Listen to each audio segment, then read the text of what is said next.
एक सच्ची कहानी। 5 साला सब्र और मवाजने का जहर। शहर के एक पसमानदा इलाके की तंग व तारीक गलियों में एक छोटा सा मकान था, जिसकी दीवारों से प्लिस्टर झड़ रहा था और छत से बरसात में पानी टपकता था। यहाँ तफैल अपनी बीवी जोया और 3 मासूम बच्चों के साथ रहता था। तफैल एक लोकल टेक्सटाइल फैक्ट्री में मामूली हेल्पर था, जहां की गर्द और शोर ने उसे वक्त से पहले बूढ़ा कर दिया था। इसके हाथों पर लगे काले निशान और उंगलियों के जख्म उसकी दिन रात की मेहनत की गवाही देते थे।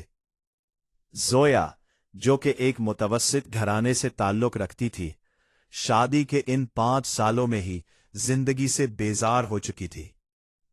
उसकी सबसे बड़ी दुश्मन उसकी अपनी सोच और वो मुकाबला था जो वो अपनी बड़ी बहन नादिया से करती थी। नादिया का शौहर एक बड़ा बिजनेसमैन था। उसके पास चमकती हुई गाड़ी थी और उसका घर किसी महल से कम न था। जोया हर रोज तफैल का इस्तकबाल मोहब्बत के बजाय तानों से करती। आ गए तुम, वही खाली हाथ और वही मैली कमीज, वो चीखती। तुम्हारे पास मेरे लिए क्या है? मेरी बहन को देखो, कल वो मरी से होकर आई है। उसने नया आईफोन लिया है और तुम मुझे एक ढंग का सूट तक नहीं दे सकते। तुम मर्द हो या बोझ?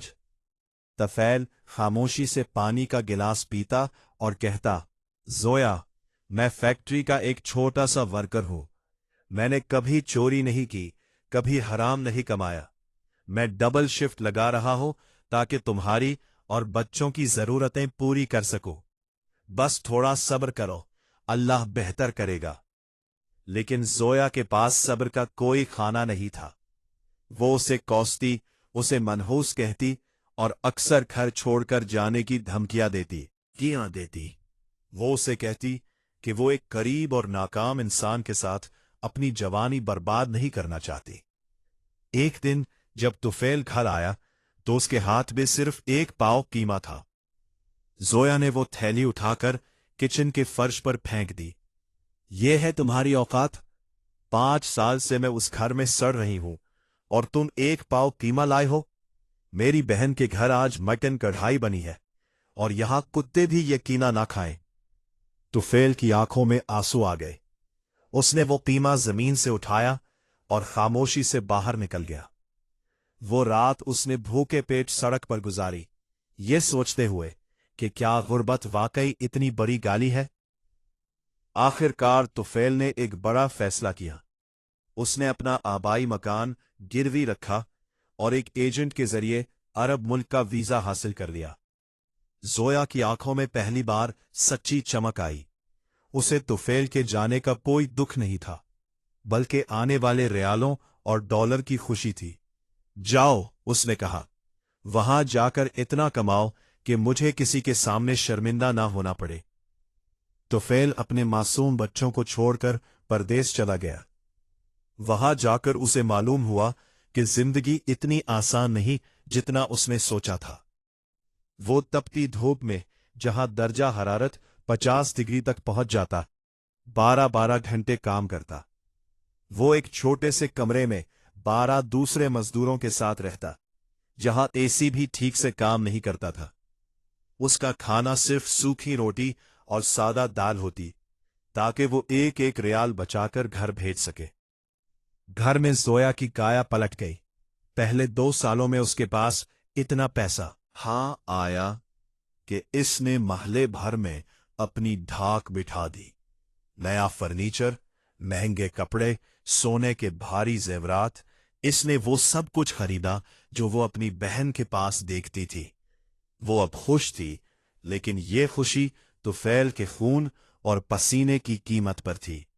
वो हर वक्त फोन पर लगी रहती, फेसबुक और इंस्टाग्राम पर अपनी तस्वीर अपलोड करती, ताकि दुनिया को दिखा सके कि वो कितनी अमीर हो गई है। 2 साल बाद जब तुफैल का मुआहिदा खत्म हुआ और इसने वापसी की बात की, तो जोया गुस्से से आग बगोला हो गई। वापस आकर क्या करोगे? वही फैक्ट्री की नौकरी? अभी तो हमने सिर्फ घर ठीक किया है। अभी मुझे बड़ी गाड़ी लेनी है। अभी मुझे नादिया के सामने अपना मुकाम बनाना है। तुम वही रहो, वापस आने का सोचना भी मत। तुफैल ने अपनी छोटी बेटी की आवाज सुनने की दरखास्त की, लेकिन जोया ने फोन काट दिया। तुफैल की ममता और बाप का प्यार इसकी बीवी की लालच के आगे हार गया। इसने मजीद 3 साल का मुआहिदा कर लिया। 5 साल गुजर गए। जोया की ख्वाहिशात कम होने के बजाय एक अजदहा बन चुकी थी। इसने सारा पैसा सिर्फ दिखावे, शो ऑफ में उड़ा दिया। वो अपने गरीब रिश्तेदारों को हकीर समझने लगी थी। जब उसकी खाला बीमार हुई तो जोया ने उन्हें 1 रुपया ना दिया, बल्कि इसी शाम अपनी सहेलियों को एक महंगे होटल में डिनर कराया। उसके हाथ में 1 रुपया भी बचत का नहीं होता था। वो बस पैसा आने और उड़ाने की मशीन बन चुकी थी। जब महीने का आखिर होता, वो तुफैल को फोन करके मजीद पैसे मांगती। तुफैल अब जिस्मानी तौर पर टूट चुका था। उसे शुगर और ब्लड प्रेशर की बीमारी हो गई थी, लेकिन वो जोया के आगे मजबूर और बेबस था। विया को नहीं बताता था, जोया, मेरा जिस्म अब साथ नहीं देता। मेरी हड्डियां दर्द करती हैं। मैं यहां बूढ़ा हो गया हूं। लेकिन जोया का दिल पत्थर हो चुका था। तुम्हारा काम सुस्त है, इसलिए पैसा कम मिलता है। अपना काम बदलो। वो काम करो जिसमें ज्यादा पैसा मिलता है। कोई ऐसा काम जो दूसरे नहीं करना चाहते, वो करो। मुझे अगले महीने अपनी सालगिरह पर बड़ा फंक्शन करना है। मुझे मजीद पैसे चाहिए। तुफैल ने अपनी बीवी के तानों से बचने के लिए एक ऐसा काम पकड़ लिया जिसे कोई दूसरा मजदूर करने की हिम्मत न करता था। वो एक कसीरन मंजिला इमारत की 40वीं मंजिल पर क्रेन के साथ लोहे की भारी शहतीरें लगाने का काम था। ये जमीन से सैकड़ों फुट ऊपर मौत के साए में काम करने के बराबर था। वो तपती धूप में बुलंदी पर खड़ा होकर कांपता, लेकिन जोया की आवाज उसके कानों में गूंजती, पैसा लाओ वरना वापस मत आना। एक बदकिस्मत दोपहर, जब तुफैल इमारत की आखिरी मंजिल पर काम कर रहा था, क्रेन का एक जंग-आलू तार अचानक टूट गया। तुफैल का पांव फिसला और उसे संभलने का मौका न मिला। वो बुलंदी से नीचे गिरा और उसकी रूह उसके जिस्म से परवास कर गई। वो शख्स जो अपनी बीवी को गुलाबों की सेज पर बिठाना चाहता था, खुद खून में लथपथ सड़क पर पड़ा था। उसकी जेब से एक मीला सा कागज निकला जिस पर उसने अपने बच्चों के लिए कुछ दुआएं लिखी थीं।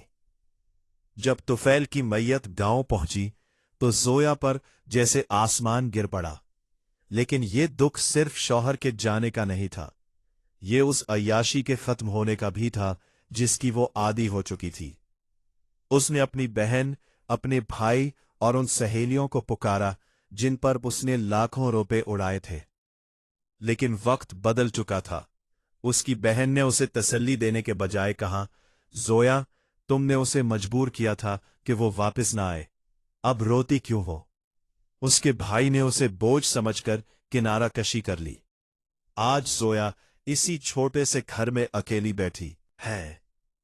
सारा जेवर कर्ज उतारने में बच गया, गाड़ी छिन गई और घर की दीवारें फिर से उदास हो गई। वो औरत जो कभी दूसरों को हकीर समझती थी, अब दूसरों के घरों में झाड़ू पोछा करने पर मजबूर है। वो अपने बच्चों को देखकर रोती है, जिनका बाप अब कभी वापस नहीं आएगा। उसे अब एहसास हुआ है कि जिंदगी दिखावे का नाम नहीं, बल्कि मोहब्बत और कनात का नाम है। उसे याद आता है कि तुफैल जब 1 पाव कीमा लाता था तो उसमें जो बरकत और सुकून था, वो लाखों रियालों में भी न था। वो रोती है, चलाती है, लेकिन तुफैल की कब्र खामोश है।